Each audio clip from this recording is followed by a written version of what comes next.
Hello, everybody, and welcome to another episode of Round the Rotary with me, JP Warren. And with us today, we have Cody Rodriguez, the CEO of Iron Orchard Operating. How you doing today, Cody? I'm doing great. It's a beautiful day outside. It's a beautiful day outside, but we should be remaining inside due to the current state of events that we're in right now with the stay-at-home orders, non-essential businesses being closed, work from home seems to be going on. So we're conducting this for those listeners via Zoom. So we're respecting the stay-at-home orders. So I guess, Cody, kick us off, man. Tell us a little about yourself. Give us a little background. So originally born and raised in Baton Rouge, or right outside Baton Rouge, Louisiana. So still coming off the high that we're still the national champions for football.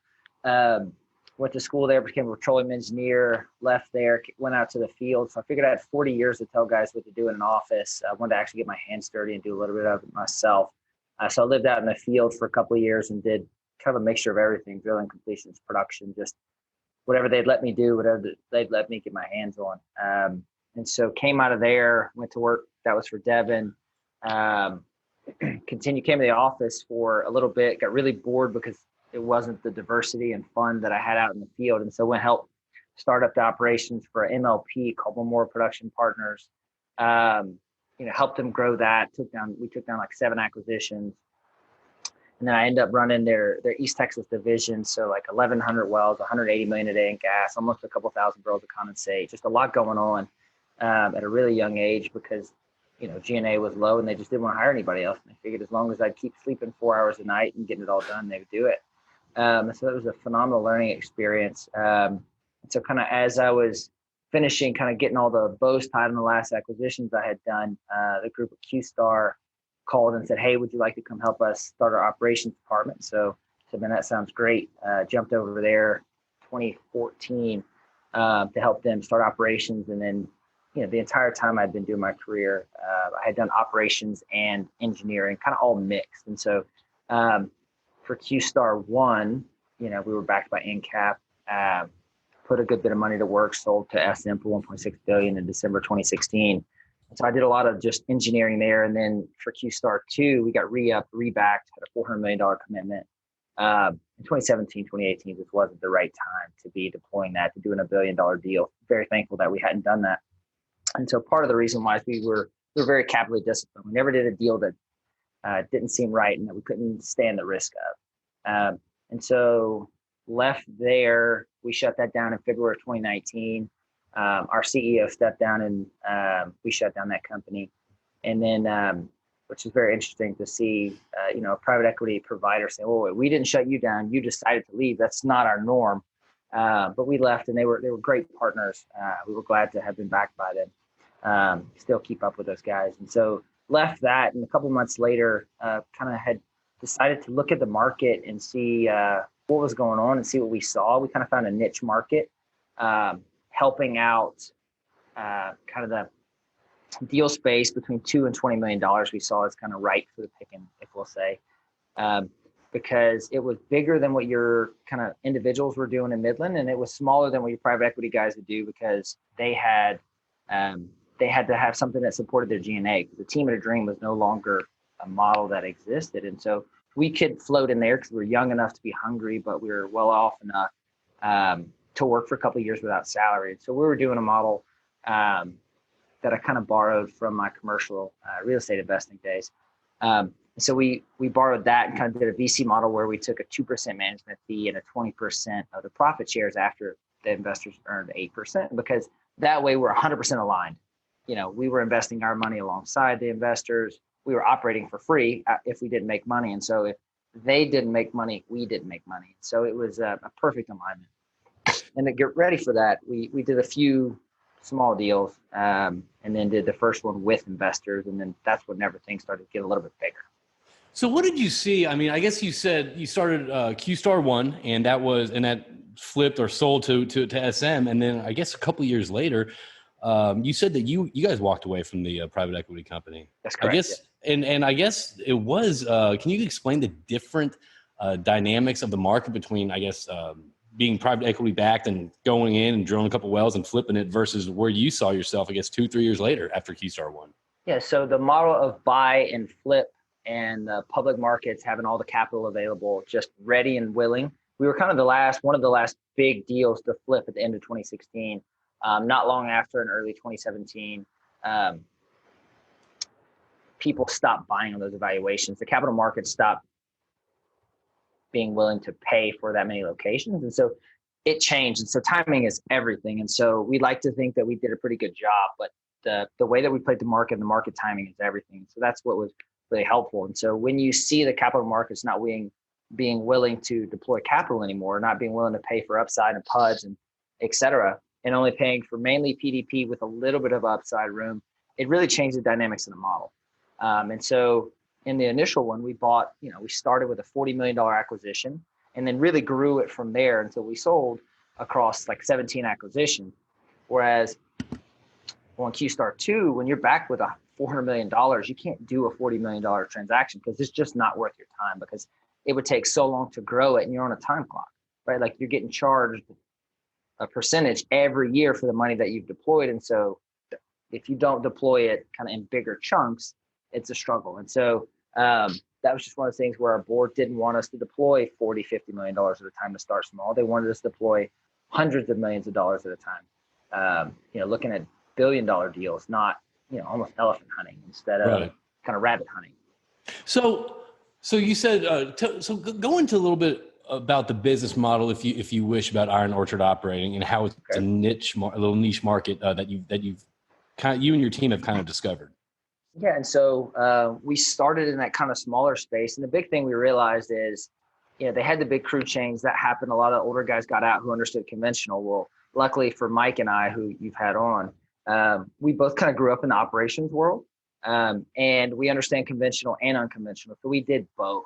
It wasn't that we'd only ever grew up drilling and completing horizontal wells, and that's all we know. We knew old wells. I had an MLP asset that had a ton of wells and a lot of kind of old decrepit wells and a lot of, high-end wells as well in the Haynesville. And so I had seen a mixture of both, and there's just not a lot of folks out there that have done that are young and hungry enough to chase it. If that makes sense. And so a lot of your guys with gray hair already did very well, and they're not looking to go grind and kind of do some of the smaller stuff that we're doing. And so for us, we can kind of play anything, as small as $500,000, and we can play all the way up to capital providers saying, hey, look, go look at some $500 million deals. And so for us, kind of our size and our capital discipline has been kind of our strength. And so because we've got a huge network of folks that we know and trust, and so we can get a guy, an expert from any basin, to come help us with something, but we don't have to pay the G&A for 30 guys right now. And so that's kind of one of those benefits where we've been able to find a niche of, we can play in the small space, we can play in the big space. We've got different capital providers that have worked that with us. And at the same time, because we know how to operate, we're also contract operating for another group right now. And so it allows us to kind of get our foot in the door and to talk to people. So kind of when I talk to banks and lawyers right now about some of this, I'm just honest and say, hey, look, if you want to get your face ripped off and sell right now because you have to, I'm more than willing to buy. But that's not what's going to create the most value for you and your investors. What's going to create the most value is holding on to something. And so that may mean letting us contract operate it for a while, put together a plan of how to get this, how to sustain this. Because the other thing is, like I said, is we did very well at QStar I, so we don't need kind of what you're going to get with Iron Orchard is you're going to have the C-suite level executive management, and you're going to have the operations background, but you're not going to have the exuberant prices that people and the market is just saying can't happen anymore because our assets don't support it. And so you're kind of getting that combo of both with a lot of flexibility. So I guess listen to all that things. I mean, something that would be Iron Orchard's, I guess, strength in this market, or would be first off, the size. Your size is your strength. The network of people that you have, which is increasingly more important, especially this time and age. Y'all's experience, and also another thing is y'all's work ethic, y'all's motivation, and that's just something that to me that can't be taught. So what do you see with everything going on with the market right now? How does this, I guess, do you see this as an advantage for Iron Orchard? I mean, or how do you approach deals or potential deals right now during this change in market? So things have changed a lot since December, let's call it. And so when we looked at things in December, you're given your production value at strip. You're pretty confident in that. You get your hedges, and you really understand how to evaluate things. At today's level, many of your assets that you're evaluating aren't cash flow positive.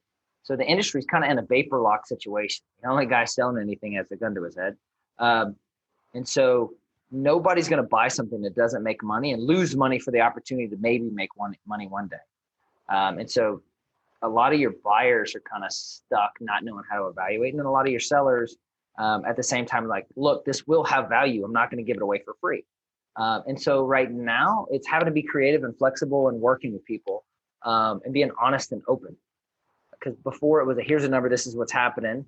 And right now that just isn't the answer as much, right? There's it's a lot of communication, transparency, partnerships. That's it. That's one of the biggest things that we can look at is being honest and partnering. And so one of the things Mike's always talks about was in the 80s, how the partnership happened. And we see that, right? Partnering, upstream and midstream companies partnering, service companies and upstream companies partnering, upstream companies becoming vertically integrated. We've done all those things that I just mentioned. So that's one of the ways that we've got to be creative. We've got to not have double promotes type thing, right? Like if you look at, you go to a private equity sponsor and then a team and then investors behind that, there's a lot of promotion in there of different sets of people making money. And we're going to have to squeeze that down, right? The investors aren't going to make enough money like that. The investors are leaving that space.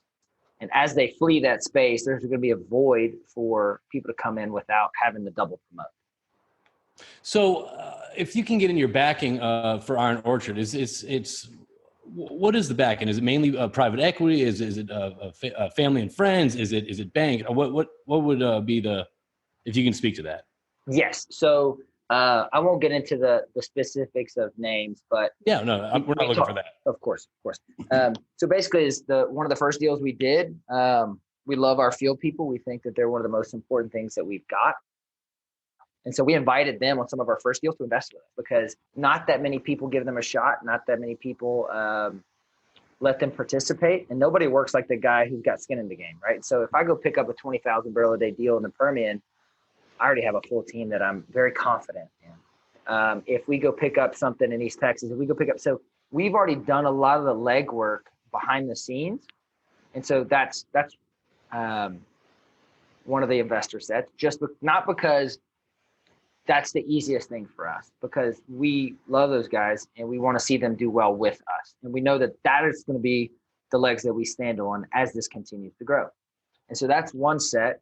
And then you've got family offices that we work with, high net worth individuals, all the way up to institution level guys. And so we're also, we work with some investment banks, some different groups that they call it pass the hat, right? So a lot of groups aren't really looking to say, hey, look, here's $50 million to go play with, go find me something. It's we find a deal, package a deal through our networks, through what we're doing. We model it out. Here's the cash flow. Would you like to participate or not? We've got 4 or 5 groups to talk to. If you'd like to participate, say yes. If you wouldn't like to participate, we 100% understand. And one of the things that does for us is it allows us to control our GP, which really means we can control our future because we're not playing a short-term game. We're here for the next 15, 20 years.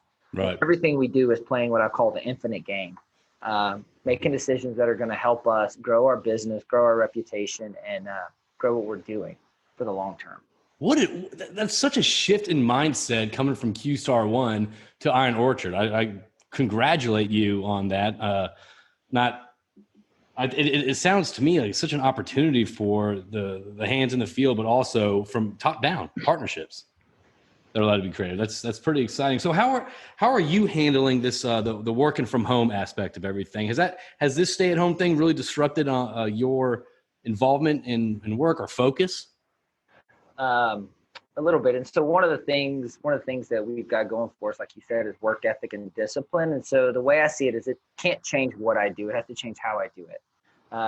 And so it gets a little bit more crowded now because I've got 3 kids doing homeschooling at home, just off the way. But part of what Iron Orchard is and what we do is being flexible. And so right now I've talked to a lot of different people in New York and Dallas and Houston. I don't have to fly. And so I try to see the benefits to everything. And the benefit is I don't have to buy plane tickets to visit people anymore. Everybody's 100% accepting that my background looks like this and I'm in my house.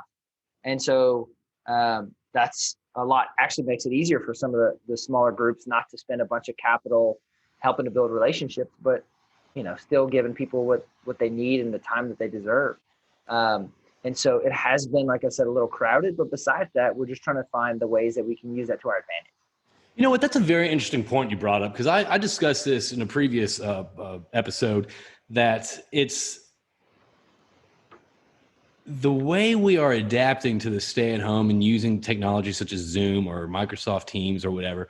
It kind of makes me think, even after this is all over, if I want to have a happy hour or a dinner or a meeting with a potential customer or a current customer in Denver or Midland or wherever, you're right. You don't have to spend that plane ticket. You don't have to spend money for a hotel, rent a car. I mean, you can really conduct it from, I have a virtual background right now, which is Chili's. And that's the thing. I mean, it's one of those things you have fun with, and you can still connect with people without doing those expenses. Yeah, I mean, because it's not very hard to. They've even got like Netflix groups that like everybody watches the same movie together, which I find kind of trippy. But it's one of those things where like you could literally order them whatever you're eating or pizza or whatever, and then be eating the same thing just like this. And so I've got buddies who've had virtual beers and scotches and the whole like that I would have never imagined to do that. And it's like, what else are we doing? You know what's funny? I'm actually reconnecting with people I haven't talked to in 3-4 years from this. And you're right, it's a good platform to get everyone together saying, hey, we're all stuck at home. We're all in this together. Let's get on. Let's have some camaraderie and just talk and just kind of shoot the shit a little bit. With you. So I guess, going through this, you seem to have a very positive outlook where you're looking at this as kind of an opportunity, because if you don't look at it as an opportunity, then you're kind of selling yourself short. But how do you deal with, what do you think most important thing is, for anybody, especially for yourself, going through this time of crisis and uncertainty? I think the big thing for us is remembering, I think this gives us a lot of time to stop and reflect and think, why do we do what we do, right? There's a lot of jobs out there. There's a lot of industries in the world. And part of what Iron Orchard is doing and what we try to be is to bring hope and to help the industry, which is one of the reasons why we're trying to help people by operating things that they just can't and bringing a solution when there isn't a solution. And so we're trying to bring hope and help to the industry that has been ravaged for so long. So kind of being a ballast and stability is one of the things that I think is important. And that's why we're so hopeful. That's why we're so positive, is because we think that we can actually affect change here. And so the other important thing is this really is going to point everybody towards knowing who you can trust and who's out for just themselves and who's out to actually make the world a better place, who's out to actually help people. Because right now, nobody can afford to get screwed, right? And if you do it, it's only going to happen once because there's no leeway in the middle. And so for us, we see the most important thing is the people we're working with and the things that we're doing. So what message are you communicating to the people that you're working with during these times? See everything as an opportunity, right? Like there's been hard times before. There's going to continue to be hard times. We're going to have to accept as an industry wide that the salaries and some of the compensation that we've been enjoying for so long isn't going to be there, right? Like a lot of our industry is going to have to lose their jobs. And so this is an opportunity for people, if they are not okay with that, to go get another piece of education and move on to another industry. And for those of us who love it and couldn't leave because we would have no idea what else to do because we love this, it's an opportunity to reset and to say, hey, here's where I am. Here's how we can get lean and mean and just work hard. And so what I'm telling them is, let's go in this together. And part of it is sharing. I got to where I am today because our CEO at QStar shared, right? Gerald Carmen was a very sharing guy. And QStar had some of the lower end guys have more piece of the pie than you've seen at a lot of the companies. And what that did was it brought us all together and made us work harder than you could imagine, because nobody works as hard as a guy with skin in the game. And so everybody that works with us is either going to invest money or put skin in the game in some way, if that's sweat equity or actual equity. And that's just kind of a hard and fast rule. And if that doesn't work for them, then they're just not the right fit. And we don't mind that, right? Like not everybody's going to be that fit. Right. So it's during these times, it's as you said, it's either reset or reinvent yourself. I think people need to reset and realize, is this something they want to pursue? The constant ups and downs. it seems like we had more downs than ups in the past 5 years in the oil field, personally. Because we've never really fully reset, right? The downs come and it didn't just crash like the 80s. It kind of sustained itself, and the capital markets allowed us to do that from your big companies. And then whenever all that capital markets money left, the debt market came in and funded what we were doing and kind of artificially inflated it. And then now it's leaving. And so now there's no more money.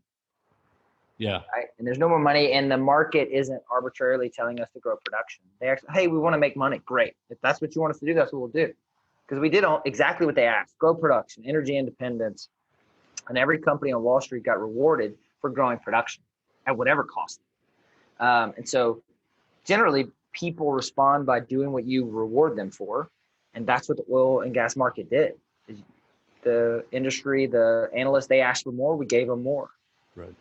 And so that now they don't want more, they want money. And all right, now it's time to reset and make money, because when all they wanted was more, we as an industry did a very bad job of being capitally disciplined, and we're paying the price of that. So this is a necessary kind of industry reset that could potentially put us in a better position. For the long term, I think so. Okay. We're doing less with more. You look at some of the executive management teams and what they make for what they do, and then large bonus packages right before we go bankrupt. It's a very interesting model that we've got, and boards that allow it. Right. That's right. That's a good point. So on a more personal note, I mean, let's talk about, you're at the house. What are you focusing your energy and your efforts on besides Iron Orchard operating, besides your family? Are you getting involved in anything? Are you doing anything that you'd like to talk about? Any interests? Yeah, that is something else. And so I've got a few things going. Iron Orchard is definitely one of the main priorities in my family. And then we've got a ranch that we're doing corporate event space and weddings at, called Clear Creek Ranch. It's in Belleville, Texas. It's Clear Creek Ranch, and that has and I follow them on Instagram. Actually, you have an Instagram page. Yeah. It's Clear Creek Ranch -TX, and so it's got like a 6,000 square foot house on it with a big party room that you can do kind of little corporate events. It's got the white barn for weddings if it needs. It's got 100 acres to kind of roam around on. And so we bought that and then let a bunch of churches use it for kind of getaways for the pastors, and we've had missionaries stay there for 3-4 months. And so we're really involved with the church that we attend, Talbot Baptist, and working with kind of a business's mission. And so part of what Iron Orchard does, Mike and I are both outspoken Christians. And so part of what we do is like our GP, the part that rules everything else, call it, the part that gets the 2% management fee. We've committed to giving 10% of its profits to charity. And so Mike's in the Deacons of the Deadwood, right? Or Deacons of Deadwood. Deacons of Deadwood, that's right. Yeah. And they focus on widows and orphans and taking care of people. And that's a big passion of Mike's. And so Mike does that. And we're going to give part of that money there. And then I work with missionaries and people creating businesses around the world to provide hope. And so part of what I do on the side, part of what the ranch is, part of what Iron Orchard is, because I don't believe in a separation of sacred and secular, right? Like if God called me to do one thing, he called me to do everything, right? I'm to do everything to his glory. And so we tie it all in together and give hope wherever we can.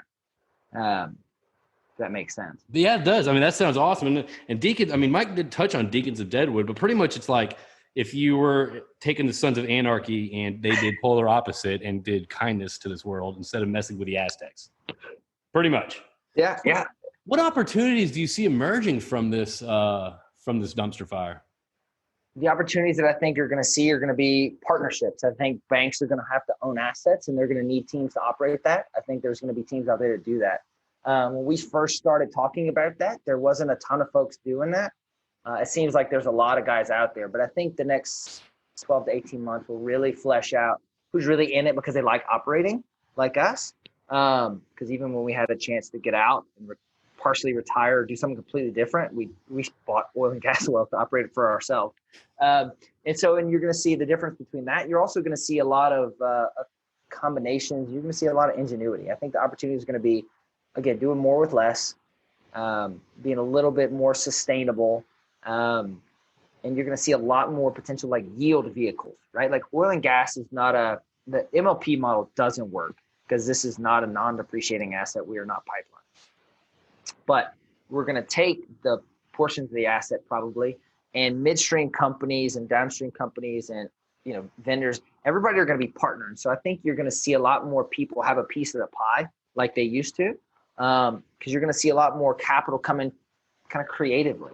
Okay. You're going to see some outside investments from Asia, the Middle East, because a lot of those guys have been out for the last 10 years not burning paper. And now they're excited to come back in. Like, hey, it's time to get in the oil field. Right. I think you're going to see a lot of potential investment from other places as well. Interesting. Yeah, I mean, you got to get creative, I guess, in times like this with everyone pulling out. So everybody's got to pull in the same direction. That's right. So what message would you leave our audience that's listening today? The big thing is to press on, to continue to have hope. Because we looked at 300 something deals at QStar II, and nothing just quite worked, and I didn't get why. But man, that perfectly prepared us for what we're doing at Iron Orchard, and we couldn't have done this without that. And so even when times get hard, be ready and willing to work harder than the next guy, and things will start heading in the right direction. Well, I appreciate that. Cody, it's great having you on. And if anyone has any questions for Cody or myself, you can reach us at roundtherotary@cap-petro.com. Again, roundtherotary@cap-petro.com. Again, it's Cody Rodriguez, CEO of Iron Orchard. I appreciate you coming in today, or not coming in, or getting on the line today. Yeah. All right. We'll be talking to you soon. Appreciate it, Cody.